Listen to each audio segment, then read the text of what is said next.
Hello everyone, আসসালামু আলাইকুম। Biology first পেপারে হচ্ছে সিকিউ গুলো একটু সলভ করব। দেখো এখানে এক নম্বরে হচ্ছে মানে একটু পড়লে এখানে আমাদের ক্লু কিন্তু অলরেডি দিয়েই দিছে। এখানে প্রথমত কি জোনাকি পোকার জিন তামাক তামাক গাছে প্রবেশ করানো হয়েছে, তার মানে কি সেটা রিকম্বিনেন্ট ডিএনএ প্রযুক্তি। ঠিক আছে, তাহলে সেটা কি রিকম্বিনেন্ট ডিএনএ প্রযুক্তি। তারপর হচ্ছে দ্বিতীয় পাত্রে কি হয়েছে, মানে দ্বিতীয়তে কি হয়, কাঁচ পাত্রে অসংখ্য চারা তৈরি করা হয়েছে। ঠিক আছে, তাই যা নির্দেশ করে কি টিস্যু কালচার। তো এরপর এখানে সব ব্যাখ্যা দেওয়া আছে যে প্লাজমিড কাকে বলে। এখানে একটু পড়ে যে ব্যাকটেরিয়ার কোষে মূল ক্রোমোজোমের বাইরে যে অতিরিক্ত বৃত্তাকার স্বপ্রতিলিপিশীল দ্বিসূত্রক ডিএনএ অণু থাকে তাকে কি প্লাজমিড বলে। তারপর হচ্ছে ইমান্সকুলেশন বলতে কি বুঝো। এটা তোমার হচ্ছে এক কথায় অ্যান্সার দেওয়া যায়, সেটা হচ্ছে মানে কিওয়ার্ড যদি বলো তাহলে হচ্ছে স্বপরাগায়ন। ইমান্সিকুলেশন কেন করা হয়, এক কথায় স্বপরাগায়ন করতে, মানে কিওয়ার্ড হচ্ছে স্বপরাগায়ন করতে।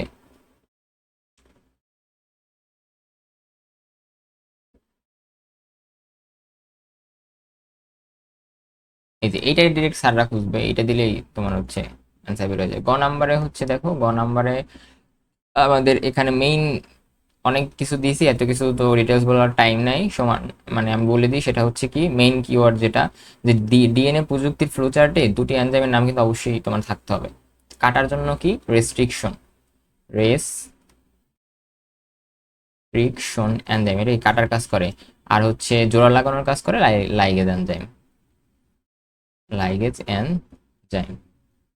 ঠিক আছে, এই দুইটা কিওয়ার্ড যদি থাকে তাইলে আশা করি হচ্ছে তোমার এখানে স্যাররা এরপর আর কি মার্কস দিবে। আর এখানে চিত্রটা হচ্ছে একটু আইডিয়া দিই, যেখানে যে জোনাকি পোকার কোষ, তারপর হচ্ছে ওইগুলি অ্যাগ্রোব্যাকটেরিয়াম, এই যে অ্যাগ্রোব্যাকটেরিয়াম, তারপর হচ্ছে ডিএনএ অণু পৃথকীকরণ, টিআই প্লাজমিড পৃথকীকরণ, তারপর রেস্ট্রিকশন এনজাইম প্রয়োগ, মানে রেস্ট্রিকশন এনজাইম প্রয়োগ করার পর কাঙ্ক্ষিত লুসিফারেস জিন কর্তন। ঠিক আছে, এখানে কি কাঙ্ক্ষিত লুসিফারেস জিন কর্তন ডিএনএ অণু পৃথকীকরণের পর। ঠিক আছে, এখানে আছে অনেক কিছু হয়তো বা উঠে নাই, তো ওইগুলা বইয়ে আছে, দেখো। রেস্ট্রিকশন এনজাইম প্রয়োগ করা হয়, তারপর কাঙ্ক্ষিত লুসিফারের যে জিন কর্তন, ওখানে কি প্লাজমিডের নির্দিষ্ট অংশ কর্তন করা হয়। তারপর কি লাইগেজ এনজাইমের সাথে জোড়া লাগানো হয়, লাইগেজ দ্বারা কি করা হয়, জোড়া লাগানো হয়।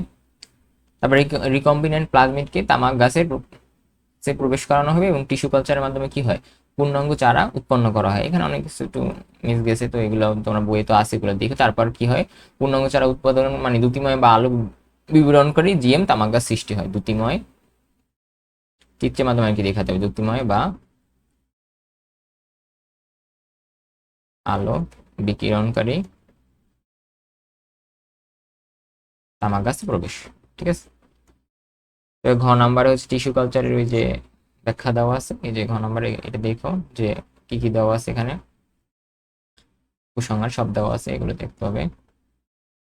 এবার দুই নাম্বারটাই বলছে কি, দুই নাম্বার হচ্ছে প্রোটোডার্ম কাকে বলে।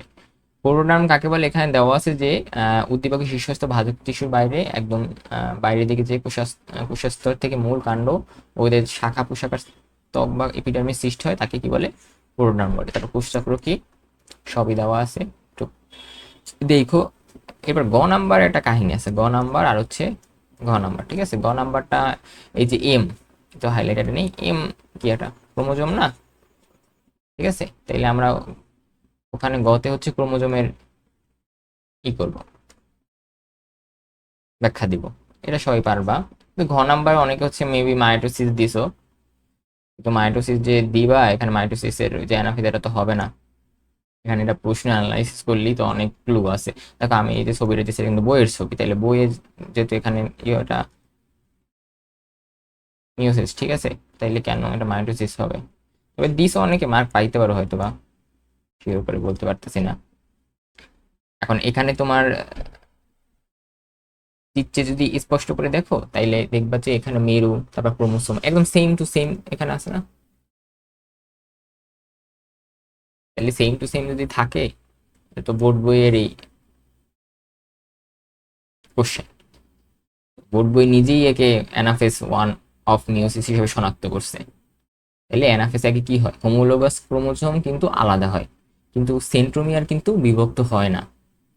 প্রতিটি ক্রোমোসোমে এখনো তোমার হচ্ছে কি থাকে, দুটি ক্রোমাটিড থাকে। ঠিক আছে, তো চিত্রে তুমি যাও, এখানে এই যে চিত্র দেখো এখানে, কিন্তু অনেকে বলবে যে এখানে ভি শেপ, তাইলে তো মাইটোসিস হয়, কিন্তু এটা কিন্তু ঠিক না।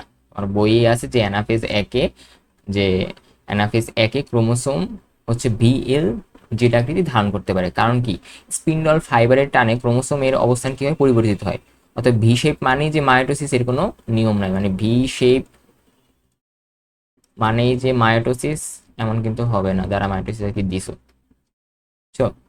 এবার অন্যভাবে বলতে পারো যে যদি যদি তোমার একটা মায়োটোসিস হইতোই, তাহলে কি সেন্ট্রোমিয়ার কিন্তু ভাঙে যাইতো এবং সিস্টার ক্রোমাটিড আলাদা হয়ে যেত, ডটার ক্রোমোসোম তৈরি হতো।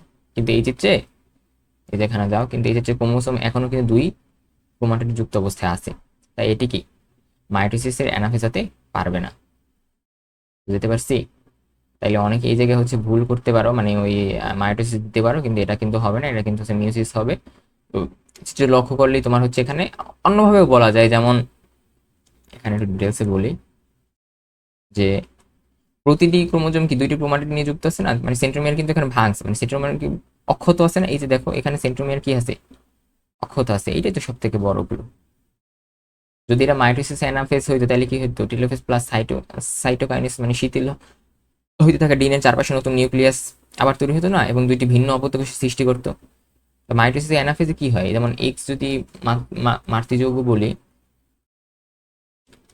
এক্স থেকে ধরো এই তৈরি হইতো, অর্থাৎ কি একটি ক্রোমোজোমের দুইটা ক্রোমাটিড আলাদা হয়ে যেত এবং সিস্টার ক্রোমাটিড কি হইতো, মাইটোসিসে পৃথক হয়ে যাইতো।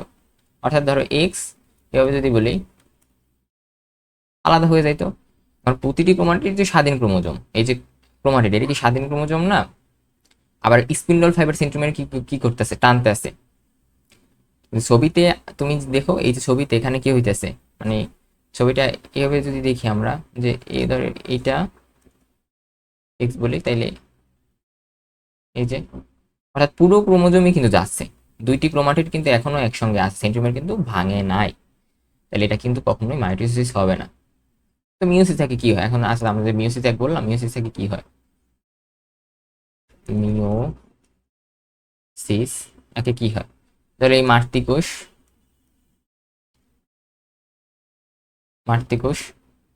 এক্স এক্স, এখানে কিন্তু হোমোলোগাস ক্রোমোজোম কিন্তু আলাদা হয়ে যায়, কিন্তু সিস্টার ক্রোমাটিড আলাদা কিন্তু হয় না। তাই প্রতিটি ক্রোমোজোম কিন্তু দ্বি ক্রোমাটিড যুক্ত অবস্থায় থাকে। দেখো প্রতিটা ক্রোমোজোম কিন্তু দ্বি ক্রোমাটিড যুক্ত অবস্থায় আছে, মানে ছবির মতো। তো এটা এভাবে তো আমরা বুঝতে পারি। আবার তোমার এখানে এটা কিন্তু সরাসরি মিওসিস একের চিত্রই, মানে বইতেই তো আমরা দেখতে পারতেছি। তাইলে কি তোমার এখানে সেন্ট্রোমিয়ার বিভক্ত হয় না, কি আলাদা হয়, sister chromatid homologous chromosome chromatid সংখ্যা এবং হচ্ছে দুই ক্রোমাটিড যুক্ত ক্রোমোজোম সংখ্যা কিন্তু অপরিবর্তিত থাকে। ঠিক আছে, অর্ধেক হয় কিন্তু দেখা যায় না। তো এইগুলোই তুমি ব্যাখ্যা এখানে দিতে পারো। মিওসিস ওই যে মিওসিস একের যে ব্যাখ্যাগুলো ওই বই আছে, এইভাবে দিতে পারো, বা ভাঙে ভাঙে এইভাবে দিতে পারো। যারা মায়োটোসিস দিচ্ছে মার্ক দিবি কিনা সেভাবে বলতে পারতেছি না। তাহলে এখন আমার এখানে ঘতে কি, দেখো ঘতে কি বলছে, উদ্দীপকের বিভাজন প্রক্রিয়ার গুরুত্ব, মানে তাই মায়োসিস না, তো মিওসিসের গুরুত্ব ওখানে কি আমি অ্যাড করছিলাম, মিওসিসের গুরুত্ব অ্যাড করিনি। আচ্ছা ঘতে এখানে মিওসিসের গুরুত্ব তোমরা সবাই জানো, যে ওই কি করে, ওই যে হ্যাপ্লয়েডে গ্যামেট আর কি করে স্পোর, হ্যাঁ গ্যামেট আর স্পোর সৃষ্টি করে, তারপর হচ্ছে ক্রসিং ওভারের মাধ্যমে যে জিনগত বৈচিত্র্য ঘটে, ক্রসিং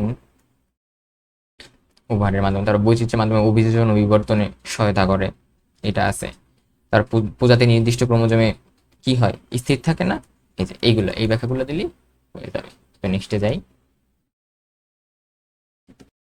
3 নম্বরটা দেখো একটু, এখানে স্প্লাইসিং আছে, তারপর হচ্ছে বাধ্যতামূলক অন্তঃপরজীবী বলতে কি বোঝো দেওয়া আছে। কারণ এখানে ইম্পর্টেন্ট বিষয় হচ্ছে সেন্ট্রাল, এটা কিন্তু সেন্ট্রাল ডোগমা থেকে আসছে, ঠিক আছে, এটা কিন্তু সেন্ট্রাল ডগমা থেকে আসছে। বাম পাশের এইদিকে যে খেয়াল করো, এ ডাবল বন্ড টি, আবার এখানে কি জি সি, এর মানে কি, এটা হচ্ছে ডিএনএ। আবার এম এম প্রক্রিয়ার মাধ্যমে এটা কি ইউসি এর সাথে যুক্ত না, মানে এক সূত্রক উপাদান যদি পরিণত হয়, অর্থাৎ এটি কি mRNA, M R N A. সুতরাং এম প্রক্রিয়াটি কি ট্রান্সক্রিপশন।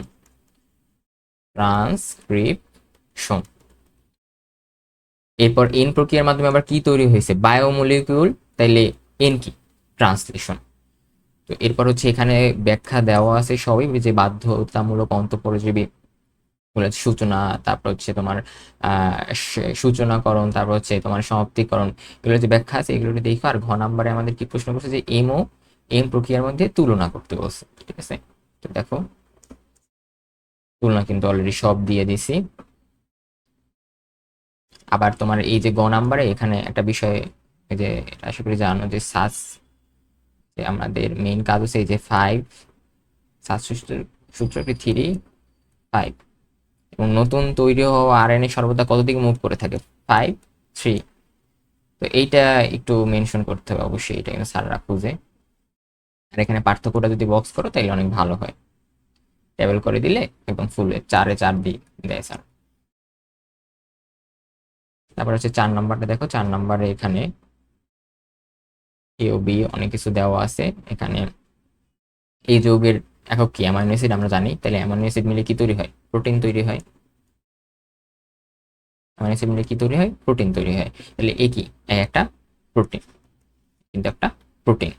এবার বি যৌগটি জীবদেহে কি প্রভাবক বা ক্যাটালাইজ হিসেবে কাজ করে। আমরা কি জানি, যে জৈব রাসায়নিক বিক্রিয়ায় জৈব প্রভাবক হিসেবে কাজ করে কি, এনজাইম। তাহলে বি কি, বি কিন্তু এনজাইম। শেষ। এবার এখানে জিন কাকে বলে, দিন এসে বলতে কি বুঝো, এখানে এই ব্যাখ্যাগুলো দেওয়া আছে, এগুলো একটু পড়ো। আর ক্ষতে আমার কি বলছে, দিন এসে বলতে কি বুঝো। দিন এসে সংজ্ঞায় ডিম্বাণু 2n, আর হচ্ছে সেকেন্ডারি নিউক্লিয়াস 3n, এর কথাটা কিন্তু উল্লেখ করতে হবে, ঠিক আছে। মার্ক কাটতে পারে। আর গ নাম্বারে হচ্ছে এই যে দেখো এনজাইমের ক্রিয়া, এটা কি লক অ্যান্ড কি মডেল, লক অ্যান্ড কি মডেল, এটা কি অ্যাক্টিভ সাইটে 3টি ম্যাচে কিন্তু কিওয়ার্ড আছে, তো এইগুলো হচ্ছে লিখতে হবে। আর আমি এখানে লক অ্যান্ড কিওয়ার্ডের মানে একটা অ্যানিমেশন, হ্যাঁ এই অ্যানিমেশন কিন্তু অ্যাড করছিলাম, দেখো এনজাইম ও সাবস্ট্রেট আলাদা, এনজাইম ও সাবস্ট্রেট কমপ্লেক্স উৎপাদ তৈরি যুক্ত হয়। এই যে চিত্র আঁকলেও আঁকতে পারো, সমস্যা নাই। ঘ নাম্বারে হচ্ছে প্রোটিন যেহেতু তাইলে এর কি করতে হবে, আমার গুরুত্ব বিশ্লেষণ করতে হবে। এরপর কিন্তু এটার পর হচ্ছে এইটা, এখানে সব দেওয়া আছে, বলো। 5 নাম্বারে হচ্ছে লিভার ওট কাকে বলে, এটা হচ্ছে ব্রায়োফাইটার থ্যালাস, দেখতে মানুষের যকৃতের মতো দেওয়া আছে সবকিছুই। এন্ড উদ্দীপকটা দেখো একটু অ্যানালাইসিস যদি করি, এখানে কে হলো কিন্তু একটা সূত্রাকার ফিলামেন্টাস জীব, যার একদম নিচে কি বর্ণহীন, মানে হোল্ড ফাস্ট রয়েছে, কি হোল্ড ফাস্ট রয়েছে।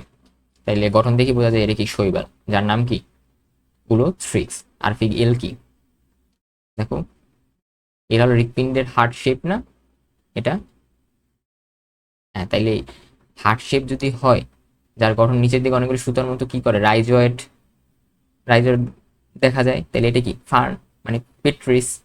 পেট্রিসের কি প্রোথ্যালাস, পেট্রিসের প্রোথ্যালাস, ঠিক আছে। আবার তোমার এখানে প্রশ্ন করছে যে লিভার কাকে বলে, তারপর টিস্যু কালচার বলতে কি বুঝো। উদ্দীপকের গত বলছে যে উদ্দীপকের অযৌন জনন সচিত্র এবং জীব দুটির মধ্যে কোনটি উন্নত। তো এখানে সব দেওয়া আছে, ফিলামেন্টাসের হোল্ড ফাইট ব্যতীত অন্য যে কোনো অঙ্গ জনন জুয়েস্পোরিজিয়াম হিসেবে কাজ করে। তার প্রোটোপ্লাস্টের বিভাজন সব দেওয়া আছে এখানে। প্রোটোপ্লাস্ট মায়োস্পোরকে বিভক্ত হয় জুয়েস্পোর, তারপর জুয়েস্পোরের হচ্ছে অঙ্কুরোদ্গম। ঘতে দেওয়া আছে কি এগুলোর মধ্যে কোনটি উন্নত, কে হচ্ছে এল হচ্ছে ফার্নের প্রোথ্যালাস। উভয়ের মধ্যে কোনটি, উভয়ের মধ্যে হচ্ছে ফার্ন বা পেট্রিস উন্নত। তারপর হচ্ছে এখানে ব্যাখ্যা দেওয়া আছে। তো গেল এখানে। ও আচ্ছা, এখানে তো একটা সমস্যা হয়ে গেছে, এখানে যে ব্যাখ্যাটা দিছি এটা তো না। এখানে কি বলছে, টিস্যু কালচার বলতে কি বুঝো। আচ্ছা টিস্যু কালচার মানে কি, যেমন উদ্ভিদের যে কোনো বিভাজনক্ষম অঙ্গ, ধরো শীর্ষ, যেমন শীর্ষ, তারপর হচ্ছে মুকুল, তারপর কাক্ষিক মুকুল, পাতা বা মূলের অংশ থেকে বিচ্ছিন্ন কোনো টিস্যুকে সম্পূর্ণ যে জীবাণুমুক্ত অবস্থায় কৃত্রিম পুষ্টি মাধ্যম মানে কালচার মিডিয়াম আবাদ করে আমরা কিন্তু অসংখ্য চারা উৎপাদন করি, তখন সেটাকে আমরা কি বলি, টিস্যু কালচার বলি। সরি, এখানে এটা কিন্তু টিস্যু কালচার হবে, এখানে আমার একটা এন্ট্রি হয়ে গেছে। আর কে হচ্ছে কি, টুলস লিখস যা বললাম ওগুলা মেনশন করতে হবে তোমার। আর এখানে ঘতে দেওয়া আছে যে দেহের গঠন, তারপর জননাঙ্গের গঠন, এগুলো তোমার অবশ্যই উল্লেখ করতে হবে। আর হচ্ছে উলুথোরিক্সের অজনজনের কিন্তু দুইটা কিওয়ার্ড হচ্ছে সাররা খুঁজে, একটা কি হচ্ছে জুওস্পোর এবং 4 ফ্লাজেলাযুক্ত কোয়াড্রিফিল্টি। এখানে কি দেওয়া আছে? হ্যাঁ, নাই, এখানে কিন্তু দেওয়া নেই। তাইলে তোমার হচ্ছে জুওস্পোর এবং হচ্ছে আর একটা আমি এখানে লিখে দিই কোয়াড্রিফিলেট,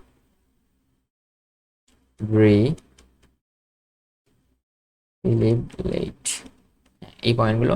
আর ঘতে হচ্ছে তোমার উন্নত আর অনুন্নতর কিন্তু পার্থক্য, এটা কি সবসময় ভাস্কুলার বান্ডল এবং বহুপুরুষী ভ্রূণ, এই পয়েন্ট দুইটার কিন্তু আগে লিখতে হবে, ঠিক আছে? ভাস্কুলার বান্ডেল, এই যে, এবং হচ্ছে এই যে বহুপুরুষী ভ্রূণ, এগুলো কিন্তু আগে লিখতে হবে। 6 নম্বরে বলছে স্টোবিলাস এবং হচ্ছে কোন অপুষ্পক উদ্ভিদ গোষ্ঠী উপচর কেন, ব্যাখ্যা দেওয়া আছে, এগুলো আর বইলে সময় নষ্ট করবো না। তো এখানে মেইন যে কিওয়ার্ড সেটা হচ্ছে যে উদ্ভিদ নমুনা 1, এখানে কি স্পাইকলেট, কুসুমঞ্জরি এবং সর্ম পরাগধানী আছে না, যা নিশ্চিতভাবে কি পয়াসি, পয়াসি কিন্তু অনেক ইম্পর্টেন্ট, বা ঘাস গোছের বৈশিষ্ট্য ইম্পর্টেন্ট, কি ওই ঢাবির মানে সিকিউতে অনেক আসে রিটেনে। এটি কি একটা একবীজপত্রী উদ্ভিদ। অপরদিকে নমুনা 2 দেখো, এখানে কি পুষ্পায়ক উপবৃত্তি উপস্থিত, পরাগরেণু কণ্টকিত, মুক্ত পার্শ্বীয় উপপত্র। তো এইটা কি ম্যালভেসি, এটা কিন্তু ম্যালভেসি। এটা কি দ্বিবীজপত্রী, এটা কিন্তু দ্বিবীজপত্রী। তাহলে আমার গতে কি বলছে যে একের মূলের অন্তর্গঠন শনাক্তকারী বৈশিষ্ট্য লাগে, তাই অন্তর্গঠন শনাক্ত বৈশিষ্ট্য সেটা কি পয়াসি না? তো বইয়ে অনেক ব্যাখ্যা আছে, আমি ওখানে দিয়ে রাখছি, তুমি একটু দেখো। আবার অথবা একবীজপত্রী মূল চেনার সবচেয়ে বড় উপায় কি? জাইলেম ও ফ্লোয়েমের গুচ্ছ কি 6-এর অধিক হয় না? তো 6-এর অধিক এবং মজ্জা কি হয়? বৃহৎ হয়। এটা যদি লিখে দিতে পারো তাইলে কিন্তু আরো ভালো হয়, ঠিক আছে? এই যে দেখো, মজ্জা সাধারণত বৃহৎ, এবং তোমার এখানে আরেকটা লাইন লিখে দিতে পারো যে গুচ্ছের সংখ্যা সাধারণত 6-এর কি অধিক হয়। এই লাইনটা অনেক ইম্পর্টেন্ট। এই যে গুচ্ছের সংখ্যা 6-এর অধিক হয়, এটার অ্যানিমেশন চাইলে তোমাদের আমি দেখাইতে পারি। অ্যানিমেশন দেখো এখানে, এই যে দেখো, এই যে 6-এর অধিক দেখছো, অ্যানিমেশন কিন্তু জুম করে দেখাইতে পারি অবশ্য। এই যে দেখছো, এটা কিন্তু 6-এর অধিক। আর আরেকটা বিষয় হচ্ছে এখানে আরো কিছু আছে, যেমন লক অ্যান্ড কি মডেলের, এই যে দেখো অ্যানিমেশনটা দেখো, লক অ্যান্ড কি মডেলের। তারপর অ্যানাফেজ দশা, ওই যে ভিএল জেডাই যেটা হয়, এটা তো এইভাবে হয়। আর প্লাজমিড ডিএনএ, যে লাইগেজ এনজাইম দ্বারা হচ্ছে যে কাটা হয় কাঙ্ক্ষিত দিন। তারপর হচ্ছে তোমার প্লাজমিড ডিএনএ এবং কাঙ্ক্ষিত ডিএনএ, ওই যে লাইগেজ এনজাইম দ্বারা হচ্ছে কি জোড়া লাগানো হয়, সরি রেস্ট্রিকশন এনজাইম দ্বারা হচ্ছে কাটা হয়, লাইগেজ এনজাইম দ্বারা জোড়া লাগানো হয়। আর এটা কি আছে, ক্রসিং ওভার প্যাকাইটিন, এটা তো সবাই জানো। আর পত্ররন্ধ্রের আরেকটা আছে, ওটা দেখাইতেছে, ওয়েট।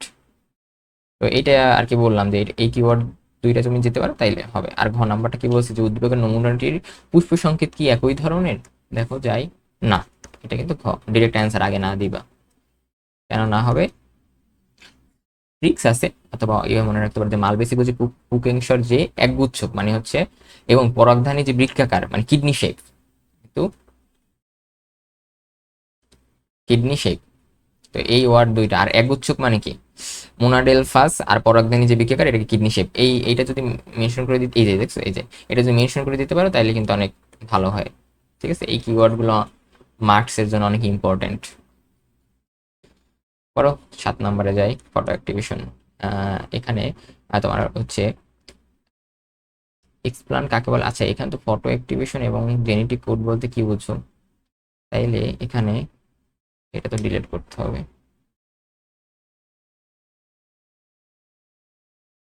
ডিলিট করবো হচ্ছে এখানে আমাদের মাউসটা সিলেক্ট করতে হবে, সরি এটা মানে আর একটা আর কি চলে আসছে।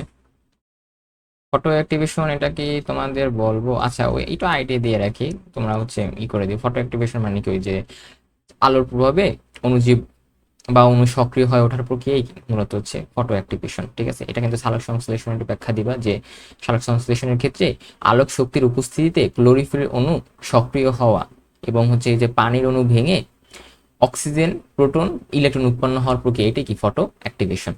অথবা এটা আর খ নাম্বার কি বলছে, শোষণে কোন ধাপে অক্সিজেন প্রয়োজন এবং কেন? এটা মূলত হচ্ছে অ্যারোবিক রেসপিরেশন বা সংশ্লেষণ, ওই যে ইলেকট্রন পরিবহন সিস্টেম বা অক্সিডেটিভ ফসফোরিলেশন, এই ধাপে কিন্তু সরাসরি অক্সিজেন প্রয়োজন হয়। এখন কেন প্রয়োজন হয় ওইটা চাইছে, ওখানে তো অনেক কারণ আছে, যেমন ইটিএস মানে হচ্ছে ফাইনাল ইলেকট্রন অ্যাকসেপ্টার, তারপর হচ্ছে ইলেকট্রন গ্রহণ করে প্রোটনের সাথে মিলিত হয়, ওটা কিন্তু আবার পানি তৈরি করে। তারপর অক্সিজেন যদি চূড়ান্ত ইলেকট্রন গ্রহীত হিসেবে কাজ না করতো তাইলে কিন্তু ইলেকট্রনের প্রবাহটা আবার কিন্তু বন্ধ হয়ে যেত।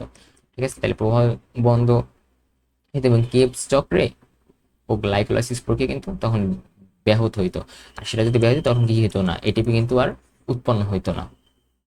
হ্যাঁ, এটা দেখো ঠিকভাবে বুঝছি। এক্সপ্লান কাকে বলে, যে শীর্ষ মুকুল পাতা পরাগধানী সজীব রোগ মুক্ত করে। তো জেনেটিক কোড বলতে কি বুঝো, আরো কিছু এখানে অনেক কিছু অ্যাড করা যায় জেনেটিক কোড। ঠিক আছে, তারপর গ নাম্বারে বলছে কি উদ্দীপকের এই জাতীয় উদ্ভিদ আভিযানিক বৈশিষ্ট্য, আর ঘ বলছে বি উদ্ভিদের যে বনাঞ্চলে আমাদের দুর্যোগ থেকে সুরক্ষা করে ব্যাখ্যা করো। ব্যাখ্যান দেওয়া আছে, একে 0 ফাইট। তারপর এই যে লুকায়িত পত্ররন্ধ্র কাটায় রূপান্তর।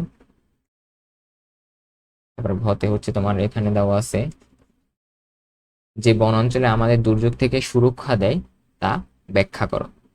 দেখো এখানে ব্যাখ্যা আমি দিয়ে দিলাম, যে প্রাকৃতিক ঢাল বা ওয়াইন ব্রেক, তারপর হচ্ছে জলস্রোত থেকে রক্ষা, উপকূলীয় মাটি ক্ষয়রোধ, তারপর হচ্ছে নতুন ভূমি গঠন ও সংজ্ঞা হচ্ছে নির্দ্বিধায় বলতে পারো যে এটা কি আমাদের একটা জাতীয় সম্পদ।